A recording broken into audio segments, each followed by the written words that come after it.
میں ہوں رضا گڈن۔ آج میں جس شخصیت سے آپ کو متعارف کرانے لگا ہوں، ہمارے جام پور کے بہت ہی تاریخ دان اور بہت ہی ساری کتابوں کے مصنف جناب محمد یوسف بھٹی صاحب۔ محمد یوسف بھٹی صاحب نے جو یہاں اس خطے کی تاریخ ہے، خصوصاً یہاں پہ جو لوگ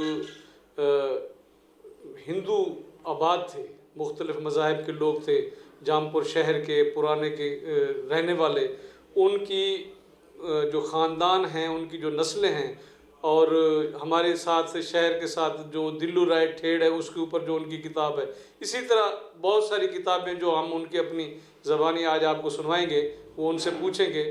تو آج ہم نے خصوصی طور پر وقت لیا ہے بھٹی صاحب سے، کیونکہ یہ لکھنے لکھانے میں اتنے مصروف ہوتے ہیں، اور دوسرا ان میں ایک اور خاصیت ہے، یا میں تو خاصیت سمجھتا ہوں، اور یہ اپنے آپ کو تھوڑا سا چھپا کے رکھتے ہیں۔ جیسے ہوتا ہے نا جی، پھول جو بظاہر نظر آتا ہے لیکن خوشبو نظر نہیں آتی، تو یہ خوشبو ایسی خوشبو ہے جو چھپا کے رکھتے ہیں لیکن محسوس کرنے والے کو محسوس ہو جاتی ہے۔ تو اس خوشبو کا اثر اتنا ہے کہ قرب و جوار کے لوگ اور بہت دور سے لوگ جو ہے نا ان کے کتابوں کا باقاعدہ حوالہ دیتے ہیں۔ تو میں زیادہ آپ کے اور ان کے درمیان مزاحم نہیں رہنا چاہتا، تو سب سے پہلے جو میرا ان سے تعارف ہوا بھٹی صاحب سے، وہ بھی کچھ اس طرح ہوا کہ کسی پروگرام میں ہم شریک تھے جام پور میں، لائبریری میں، میونسپل لائبریری میں۔ وہاں ان کی جو شخصیت ہے، حالانکہ کوئی پہلے سے نہیں تھا، میں نے کوئی تھوڑی سی گفتگو کی تھی تو انہوں نے مجھے اپنے ساتھ بٹھایا، بلایا، اور اتنا محبت اور شفقت سے میرے ساتھ پیش آئے۔ تو وہ دن اور آج کا دن، یہ ہمارا سلسلہ جو ہے اس طرح چلا کہ کبھی فرق ہی نہیں محسوس کیا۔ میں تو نہیں سمجھتا کہ جس طرح ہوتا ہے بزرگ اپنے چھوٹے بچوں پہ شفیق ہوتے ہیں، اسی طرح میرے ساتھ یہ شفقت سے پیش آتے ہیں۔ تو میں ان کا انتہائی مشکور بھی ہوں، اور سیکھنے کا بھی بہت سا ہمیں موقع ملتا رہتا ہے۔ جو چیزیں ہمیں نہیں معلوم، ہمیں وقتاً فوقتاً میں ان کے پاس آتا ہوں، ان سے گپ شپ رہتی ہے، ان سے میں کافی ساری چیزیں سیکھ بھی رہا ہوں، اور انشاءاللہ آگے بھی سیکھتے رہیں گے۔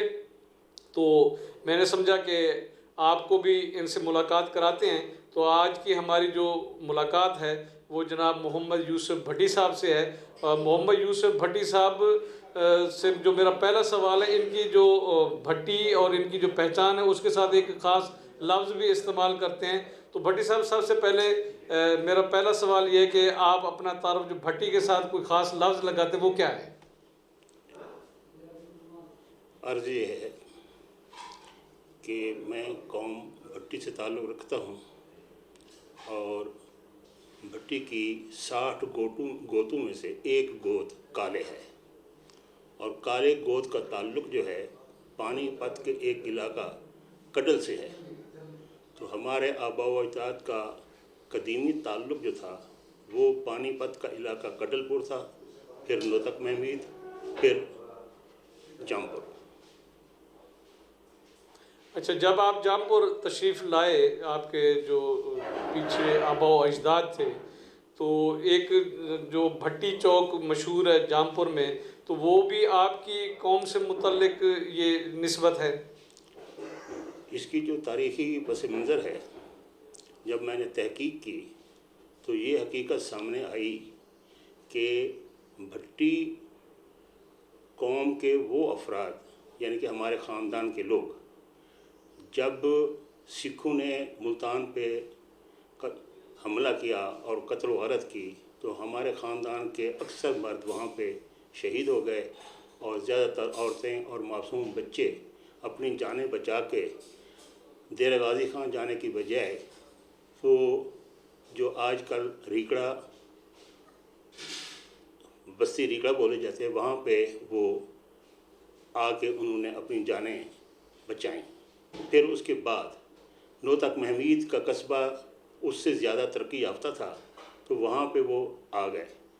اسی طریقے سے ہمارے آبا و اجداد کی ایک دو نسلیں نوتک محمود میں جوان ہوئیں۔ 1932 کے قریب جب ہمارے والد صاحب یتیم ہوئے تو ان کی بڑی ہمشیرہ جام پور میں بیاہی ہوئی تھیں، تو وہ اپنے بھائی یتیم کو جام پور میں لے آئیں، تو ان کے یہاں بسنے سے ہمارا بھٹی خاندان، اس کے علاوہ اور جو بھٹی ملتان سے آئے تھے وہ بھی جامپور میں آلریڈی بسے ہوئے تھے، تو اس طریقے سے ہمارا وسیب بھی ان کے ہمسائیگی میں ہو گیا، اور جس کی وجہ سے ہمارے چند خاندان جب اس بھٹی چوک پہ آباد ہو گئے تو اسی نسبت سے اس کو بھٹی چوک کہا گیا۔ اچھا، یہ آپ کی تاریخ پہ ماشاءاللہ بڑی گہری نظر ہے۔ آپ جامپور میں بسنے والے جو پارٹیشن سے پہلے لوگ ہیں اور بعد میں، اس کا جو آپ خصوصی پس منظر بیان کرتے ہیں وہ سننے والا ہے، تو میں آپ سے گزارش کروں گا کہ میرے ناظرین کو بتائیں کہ جامپور شہر کی جو آپ ایک حدود اربع ہے، جو اس کی روڈ ہے کنگن روڈ جسے کہتے ہیں، اس کے اندر جو آباد قومیں تھیں پارٹیشن سے پہلے، وہ کون لوگ تھے؟ اس کے بعد پھر آپ سے میں دوسرا سوال کروں گا۔ اس معاملے میں اپنے ایک چھوٹے سے واقعے کو بیان کرنا ضروری سمجھتا ہوں کہ 1973 میں ایک میرے افسر نے مجھ سے پوچھا تھا کہ آپ کہاں کے رہنے والے ہیں، تو میں نے ان سے کہا تھا جامپور، تو کہنے لگا کہ بھی ہمیں نہیں معلوم۔ میں نے کہا ہم ضلع دیر غازی کا، تو انہوں نے کہا ہاں اب ہم سمجھ گئے۔ اچھا آپ یہ بتائیں کہ آپ جامپور کے بارے میں کیا جانتے ہیں، کیونکہ اس وقت میری نوجوان عمر تھی اور مجھے اس طرف شوق بھی نہیں تھا، گو تاریخ کا میں طالب علم رہا، لیکن اس جو سوال مجھ سے پوچھا گیا اس کا کما حق ہو میں جواب نہیں دے پایا، اور بڑا دل میرا مایوس ہوا دل۔ تو میں نے کہا اس کا جواب انشاءاللہ میں ڈھونڈوں گا، اللہ تعالیٰ کے کرم سے، اس کے فضل و کرم سے آج اس بات کو آدھی صدی سے زیادہ عرصہ گزر چکا ہے۔ تو میں نے 2004 میں قلم اٹھایا تھا، تو اس جامپور کو موضوع بنا کے میں نے تاریخ نویسی شروع کی، اور اس سلسلے میں جو سب سے پہلے ایک کتاب مجھ سے لکھی گئی وہ ہے تذکرہ اہل ہنود شہر جامپور۔ تو اس کو میں نے اس لیے ترجیح دی کہ جب میں نے تحقیق کی تو مجھے اس سلسلے میں اچھا خاصا مواد میسر آ گیا۔ تو اس کتاب میں الحمدللہ جس کسی نے بھی اس کتاب کا مطالعہ کیا ہے وہ بہت متاثر ہوئے ہیں۔ میں نے اللہ کا شکر ادا کیا ہے، حتیٰ کہ بہت سارے قابل لوگوں نے یہ بھی پوچھا ہے کہ آپ نے یہ کتاب کیسے لکھی جبکہ آپ تو ایک بینک میں کام کرنے والے تھے۔ تو میں نے کہا بھئی یقین یعنی مجھے نہیں علم، صرف اتنا کہہ سکتا ہوں یہ عشق تھا، شوق تھا، ذوق تھا جو مجھے یہاں تک لے آیا۔ تو اس کتاب میں نے 400 سالہ ہندوؤں کی زندگی کے تمام پہلوؤں کو کور کیا ہے جو کہ قابل ذکر، جو پڑھنے کے قابل ہیں۔ حتیٰ کہ 2013 میں جب مجھے ڈی سی او جناب امان اللہ غازی صاحب نے بلوایا تو انہوں نے پوچھا کہ آپ یہ تمام معلومات کہاں سے لے آئے، تو میں نے کہا میں کوئی فرضی بات اس میں نے نہیں لکھی، آپ ہر پیرے کے اوپر حوالہ پڑھیں گے اور پائیں گے، دلیل ہوگی، آپ مطمئن ہوں گے۔ تو انہوں نے کہا بالکل میں مطمئن ہو گیا ہوں، آپ نے ہر بات جو ہے نا مستند لکھی ہے۔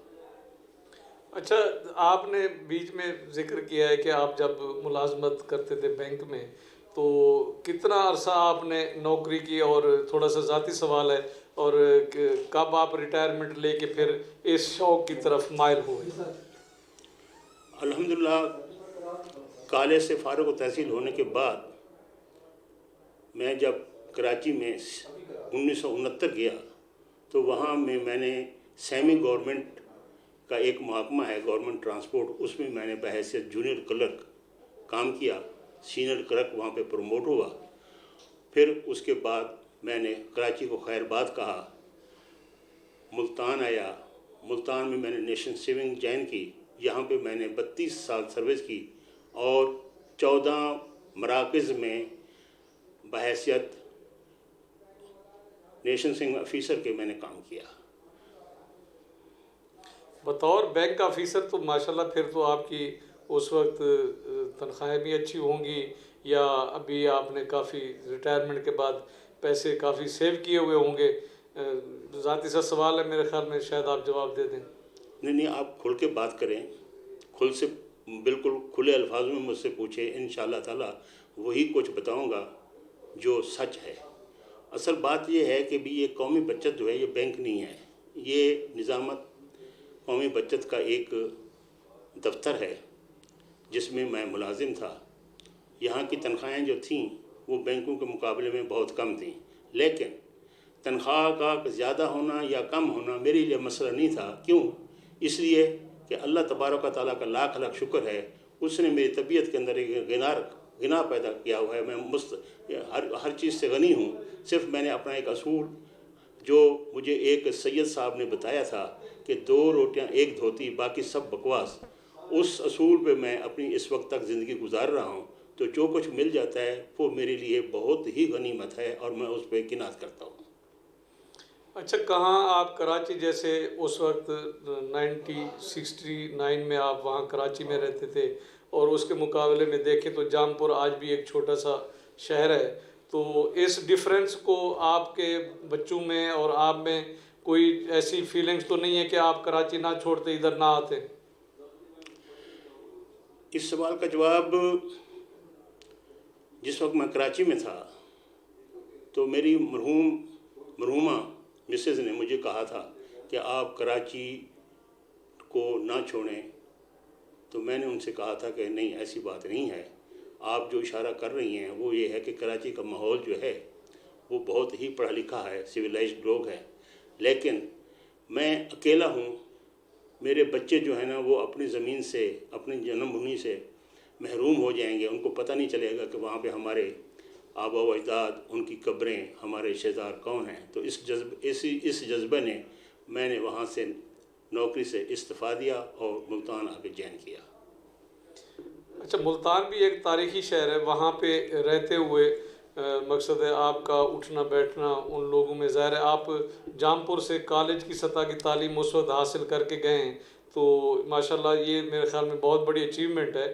تو کیسا آپ سمجھتے ہیں کہ بھی اس وقت جو آپ نے تعلیم حاصل کی جام پور سے، ظاہر ہے آپ کسی اور شہر میں گئے ہوں، کیا مشکلات پیش آتی تھی آپ کو؟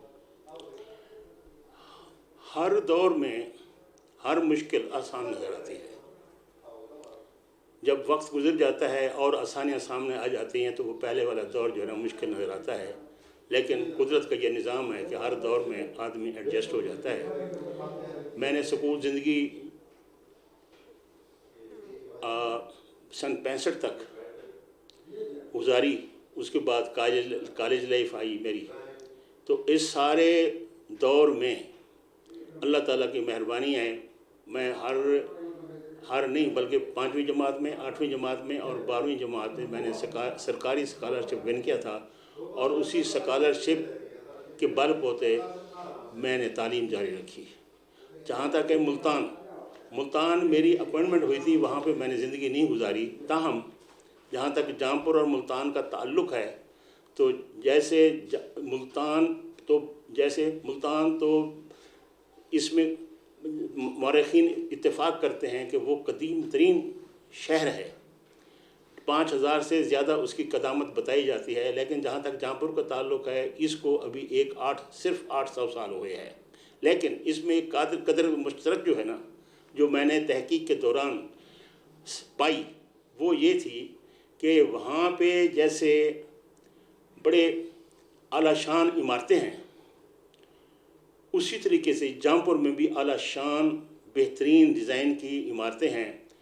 بلکہ میں اگر سچ کہوں تو میں نے 2015 میں جام پور کو دیکھا، اور یہ وجہ کیا تھی؟ وجہ یہ تھی کہ یہاں پہ جو ہندو جو تجارت پہ چھائے ہوئے تھے، زراعت پہ چھائے ہوئے تھے، وہ بہت ہی آسودہ حال تھے۔ تو ہندوؤں کی جو عام طور پہ تاریخ بھی بتاتی ہے کہ یہ اپنا پیسہ یا مکانات پہ خرچ کرتے ہیں یا شادی بیاہ پہ خرچ کرتے ہیں، تو جس کی وجہ سے جام پور کی خوبصورتی ملتان کی خوبصورتی کے برابر میں نے پایا اس میں۔ لیکن اس میں ایک امتیاز جو ہے وہ اور پاکستان کے کسی شہر کو حاصل نہیں ہے، صرف راولپنڈی کو حاصل ہے۔ وہ کیا ہے؟ وہ یہ ہے کہ جام پور کے محلوں کے درمیان زیر زمین سرنگیں ہیں، اور یہ سرنگیں جو ہے نا ایک سے زیادہ ہیں، جو انٹر لنک ہیں، جو محلوں کو ملاتی تھیں اور مندروں کو ملاتی تھیں، اور ان کے کیا سیاسی فوائد تھے، کیا اس کے حفاظتی فوائد تھے، کیا ان کے موسمی اثرات سے بچنے کے فوائد تھے، یہ میں نے تمام ڈیٹیل جو ہے نا اپنی کتاب تذکرہ اہل ہنود میں لکھی ہیں۔ اچھا، یہ آپ سرنگوں کا جہاں آپ ذکر کرتے ہیں، میرے خیال میں کتاب میں یہ بھی آپ نے لکھا ہے کہ وہاں پہ جو پانی کا جو انتظام کیا ہوا تھا انہوں نے، خصوصاً جو خواتین تھیں وہ جو اپنا کنواں کھود کے درمیان میں، اور وہاں پانی وہ بھرتے بھی تھے، پیتے بھی تھے، پورے محلے کے یا شہر کے لوگ، تو وہ خاص سسٹم ایک اس طرح کا آپ نے عکس کھینچا ہے کتاب میں، تو وہ پڑھتے ہوئے انسان کا جو ہے نا دل خوش ہو جاتا ہے۔ تو کس طرح آپ دیکھتے ہیں کہ وہ میرے خیال میں زیادہ سیولائزڈ لوگ تھے کیا وہ؟ اس میں کوئی شک نہیں، ساری دنیا کا اتفاق ہے، بلکہ انسانی زندگی کا انحصار ہی پانی پہ ہے۔ پرانے زمانے میں جب یہ مشینی دور نہیں آیا تھا تو پانی کا حصول جو تھا وہ کنواں تھا۔ اسی طریقے سے جام پور کے اندر جتنی آبادی تھی وہ اپنے گزارے کے لیے، پینے کے لیے، دیگر ضروریات کو پورا کرنے کے لیے، پانی کے لیے انہوں نے محلوں میں، مندروں میں اور مسجدوں میں کنویں اور کھویاں کھودی ہوئی تھیں۔ جہاں تک آپ نے فرمایا ہے کہ بھئی کنووں کا پڑھ کے ایسا محسوس ہوتا ہے کہ آپ نے جام پور کو زندہ کر دیا ہے، تو ہندو ثقافت میں محلے جو تھے وہ زیادہ معتبر تھے، کیونکہ وہ لوگ اپنی حفاظت کے لیے اندرون شہر کے محلوں میں رہتے تھے، اور اندر ہی وہ انہوں نے کھویاں کھود کے اپنے پانی کی ضرورت کو پورا کیا ہوا تھا۔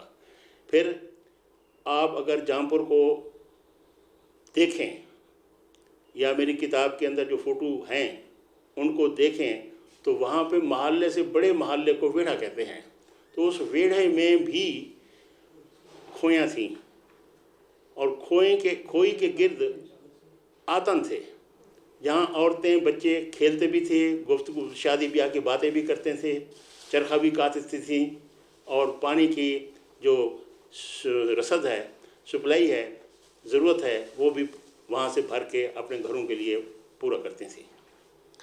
اچھا، جس طرح آپ ان کا رہن سہن بتا رہے ہیں تو اس کا مطلب ہے معاشی طور پہ وہ کافی مضبوط ہوں گے، تو جو مسلمان آبادی تھی وہ شہر سے باہر رہتی تھی کیا؟ جی نہیں، کیونکہ جب جام پور کی آبادی ترقی پذیر ہوئی ہے تو اس کا جو بانی تھا وہ جام ان کا نام تھا، قوم کے حوالے سے تاریخ بتاتی ہے وہ مانک تھا، ایک اور حوالے سے کہا جاتا ہے کہ وہ چوگتے قوم سے تعلق رکھتے تھے۔ تو آج سے 800 سال پہلے وہ ایک جنگ میں جب ان کا خاندان پورا کا پورا مارا گیا تو وہ اپنی جان بچا کر اس طرف نکلا تھا اور اس نے یہاں پہ آبادی قائم کی تھی۔ تو ان دنوں آبادی میں اکثریت جو تھی وہ مسلمانوں کی تھی۔ یہ تقریباً 400 سال گزرنے کے بعد جس وقت جام پور کی مشہوری کہ زمین زرخیز ہے، پانی بہت ہے اور آبادی بھی کافی ہے، تو سندھ سے، بہاولپور سے، حیدرآباد دکن سے اور ملتان سے مختلف قوموں کے لوگ جن کا ذکر قومیت، گوتیں اور ان کے بزرگوں کے نام میں نے اس کتاب میں درج کیے ہیں، وہ لوگ پھر ادھر چلے آئے۔ انہوں نے جب یہاں پہ آئے تو انہوں نے اپنی سکونت جو ہے جام پور کے مرکزی جگہوں میں آباد کے ویڑے محلے قائم کیے، جس کی وجہ سے مسلمانوں کی آبادی بھی کم نہیں تھی، لیکن ہندوؤں کی آبادی جو تھی وہ اپنی ان کی معاشی ترقی کی وجہ سے، خوشحالیوں کی وجہ سے وہ زیادہ نظر آتی ہے، کیونکہ انہوں نے مکان جو ہیں وہ انہوں نے زیادہ تعداد میں بنائے تھے۔ اچھا، جام پور کی پہچان جب ہم پڑھتے ہیں تو اس میں یہ بھی ملتا ہے کہ تمباکو اور نیل کی جو کاشت ہے وہ جام پور کی پہچان سمجھی جاتی ہے، تو کیا یہاں زیادہ نیل کاشت ہوتا تھا؟ یا تمباکو تو خیر اب بھی ہوتا ہے جو پورے ملک میں سپلائی ہوتا ہے، تو اس کے بارے میں آپ کا کیا خیال ہے؟ آج کی زندگی کے مقابلے میں جب ہم پیچھے جائیں گے تو انسانی زندگی کا انحصار جو تھا وہ زراعت پہ تھا، اور زیادہ تر اکثریت جو تھی وہ زراعت پہ انحصار کرتی تھی۔ ایک وقت تھا جام پور کے اندر افیون کی پیداوار بہت زیادہ تھی، تمباکو کی نہیں تھی، گنے کی تھی اور نیل کی تھی. تو یہ افیون اور نیل یہاں پہ کارخانے تھے. یہاں سے منو کی من افیون اور نیل کے ڈلے کارخانوں میں تیار ہو کے خاص طور پہ امرتسر اور بمبے ان کی برآمد کی جاتی تھی. تو اس وقت سڑکیں نہیں تھی، تو یہ جو برآمد کا ذریعہ تھا یہ دریائے سندھ کے ذریعے سے جاتے تھے کیا؟ دونوں راستے جو تھے نا وہ عام تھے، لیکن زیادہ تر دریائے سندھ کے راستے سے یہ ڈیرہ اسماعیل خان سے لے کر سکر سے سندھ تک یہ تجارت اور آمد و رفت اور نقل و حمل جاری تھا. اچھا، جام پور کے مغرب میں تقریباً 4-5 یا 6 کلومیٹر پہ دلو رائے کی ٹھیڑ ہے، وہ کیا چیز ہے؟ آج کا جو جام پور ہے یہ پہلے ایک قصبہ تھا. جب قصبہ بھی آباد نہیں تھا تو اس کے مغرب میں تقریباً 2 کلومیٹر فاصلہ ایک یہاں پہ عظیم شہر آباد تھا. اس کا کیا نام تھا، اس بیکار بندے نے اپنی پوری کوشش کی ہے اور بہت سارے ثبوت اور دلائل کے ساتھ اور تاریخی حوالوں سے اس کا نام اس بندے نے آشور متعین کیا ہے. اس آشور شہر جو ہے یہ تقریباً 8 اور 6 صدیاں قبل مسیح آباد ہوا تھا. آشوریوں نے آباد کیا تھا. تو یہ مختلف ادوار میں تجارتی مرکز رہا، اور کیونکہ آشوری یہاں تک آتے تھے اور اس کے بعد دریائے سندھ جو تھا اس وقت 2 حصوں میں تقسیم تھا، تو یہ پرانا شہر جس کو آج ٹھیڑ دلورائے کہتے ہیں، اصل میں اس کا نام جو تھا وہ آشور تھا. تو اس دریا کی وجہ سے اور پہاڑی درجات کی وجہ سے یہ شہر بہت جلد ترقی پذیر ہوا اور یہ خوشحال ہوا.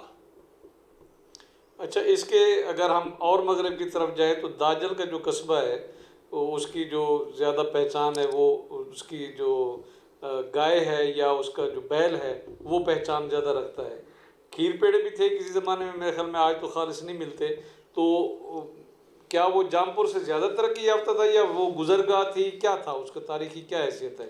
اس کی تاریخی حیثیت جو ہے تحقیق کرنے پہ مجھے یہ معلوم ہوا ہے کہ جب یہ ٹھیڑ دلورائے شہر آباد تھا تو اس یہاں کے جو آخر دور میں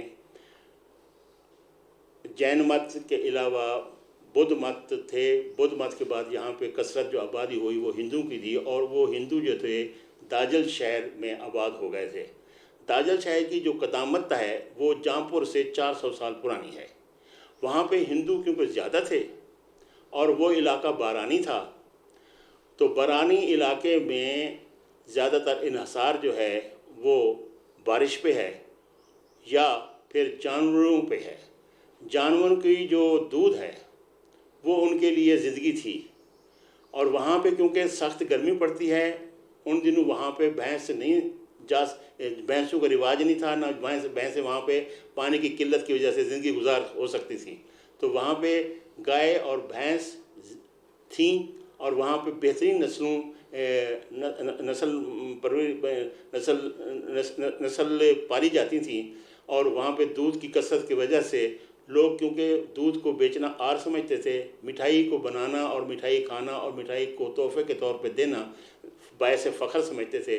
اور پھر دودھ کا بہترین جو مٹھائی کی شکل میں تھا وہ تھا جس کو ہم سرائیکی زبان میں کھیڑ پیڑے بولتے ہیں. اس نسبت سے جام پور کو تیل کی منڈی یا کھیڑ پیڑوں والی داجل کہا جاتا ہے. اچھا، اس کے ساتھ ہی اگر تھوڑا سا اور مغرب کی طرف میں جاؤں، کوہ سلمان سے پہلے قلعہ ہڑند آتا ہے، تو یہ قلعہ کس نے تعمیر کیا تھا یا اس کے بارے میں تاریخ کیا کہتی ہے؟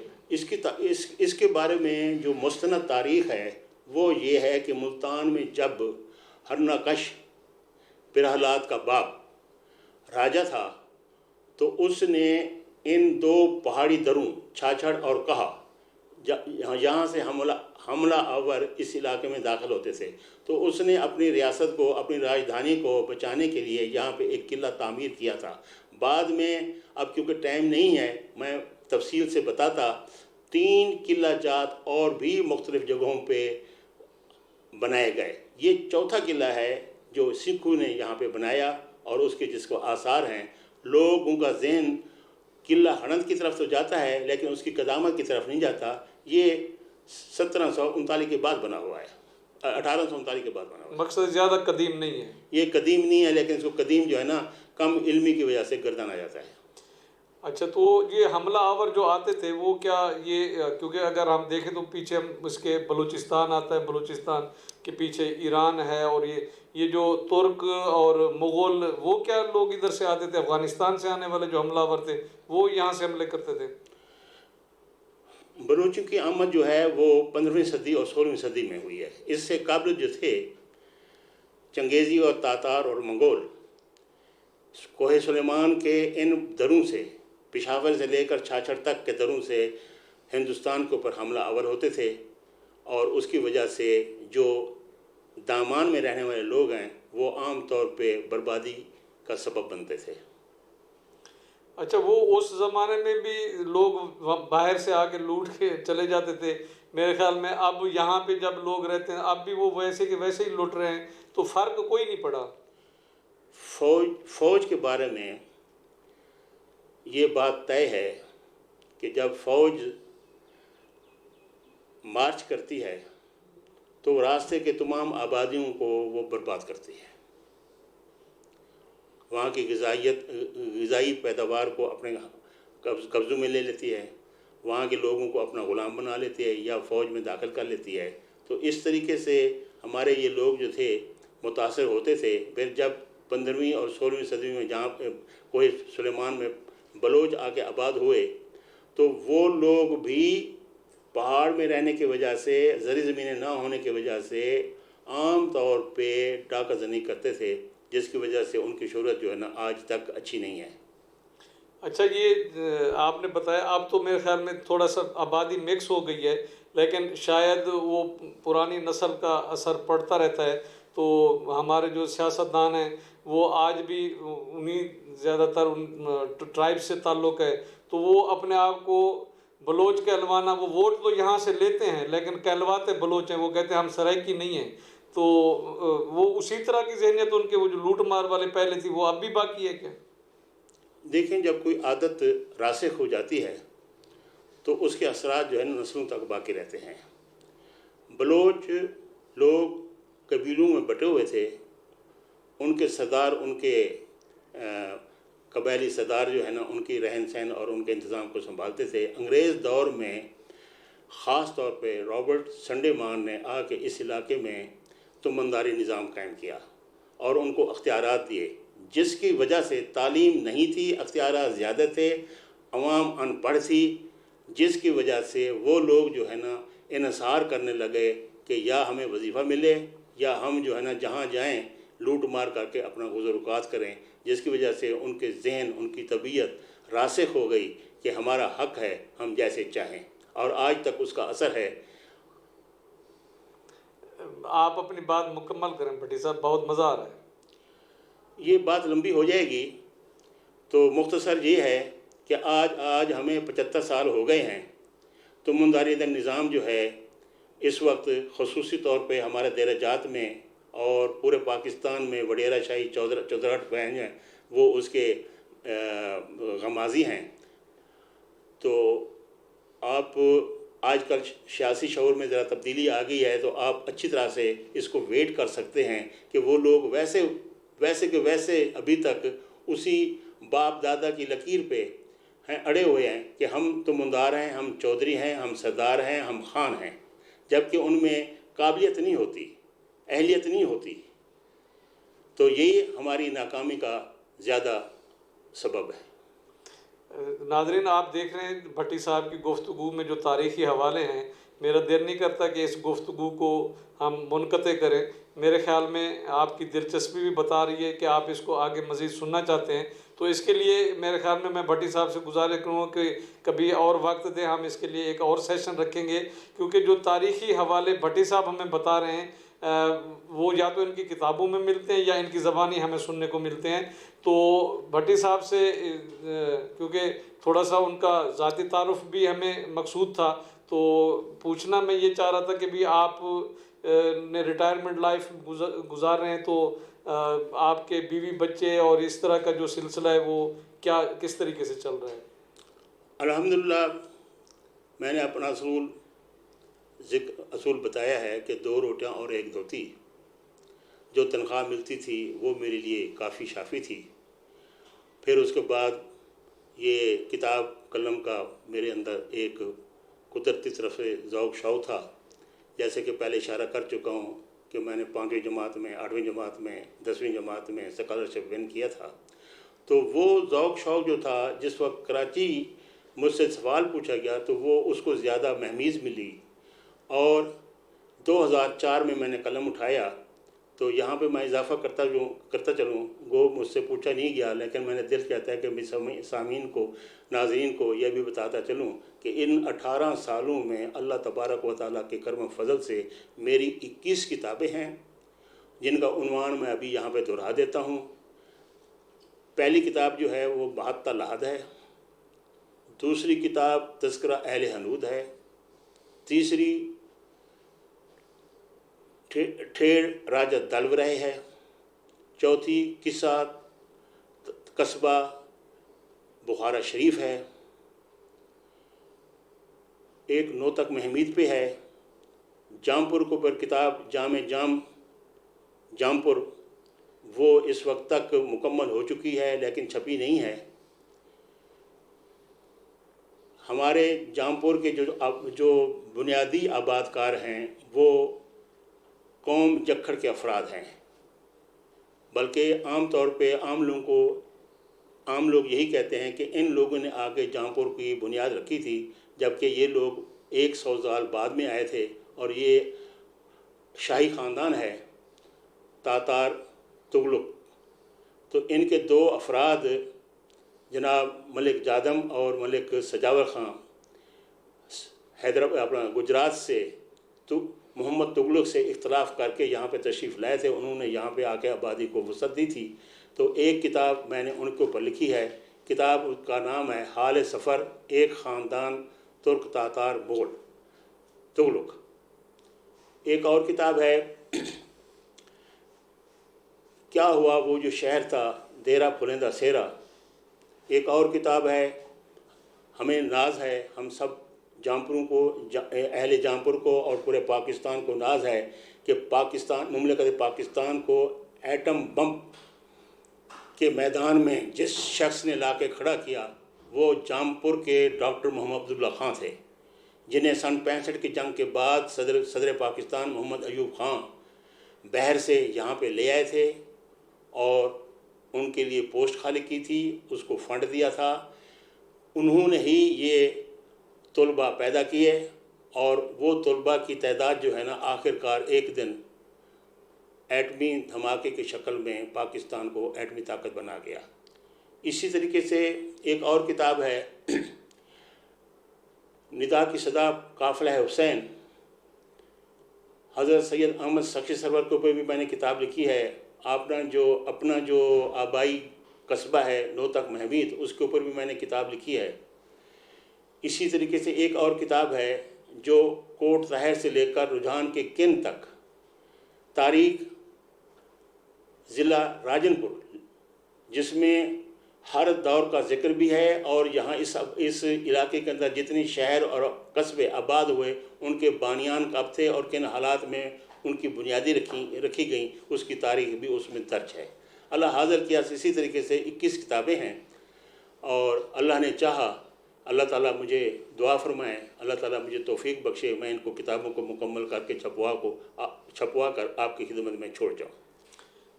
بہت شکریہ جناب محمد یوسف بھٹی صاحب. ناظرین آپ نے سنا، اتنی زیادہ کتابوں کے مصنف کے اوپر اتنی کم گفتگو میرے خیال میں ان کا حق ہم نہیں ادا کر سکتے. تو میں انشاءاللہ نیکسٹ پروگرام میں ان کی کتابیں بھی آپ کے سامنے رکھوں گا، ان کا بھی تعارف کروائیں گے اور دوبارہ آپ سے ایک دفعہ پھر ملیں گے. اسی کے ساتھ اجازت جاؤں گا. بہت شکریہ. شکریہ آپ کا بھی بہت بہت شکریہ. آپ نے کیونکہ میری جو عادت ہے، میری جو طبیعت ہے وہ یہ ہے کہ میں خاموشی سے کام کرتا جاؤں، اور جب کام کر چکوں تو پھر مخلوق خدا کاری وہی فیصلہ کریں گے، وقتی فیصلہ کرے گا کہ بھئی اس بندے نے کیا کام کیا ہے اپنے علاقے کی خدمت کے لیے۔ بالکل صحیح فرمایا بھٹی صاحب نے۔ کافی ساری چیزیں جو میں تھوڑے سے عرصے میں بھٹی صاحب سے جان پائی ہوں، شاید وہ جیسے کسی نے سوال کیا تھا، کہتے ہیں ویسے سنی ہوئی روایت ہی ہے کہ اقبال سے کسی نے کہا تھا کہ آپ کی داڑھی نہیں ہے نا، تو کسی نے جواب دیا آپ کی باہر داڑھی ہے، اقبال کی اندر داڑھی ہے۔ تو بھٹی صاحب بھی اسی طرح میں سمجھتا ہوں، جس طرح یہ صوفیاء اور اولیاء سے محبت کرتے ہیں اور ان کے اوپر ان کی ریسرچ ہے، تو ان کی جو داڑھی ہے وہ ہماری داڑھیوں سے بہت بڑی ہے۔ انشاءاللہ آپ سے پھر ملیں گے ان نئے موضوعات کے ساتھ۔ بہت شکریہ۔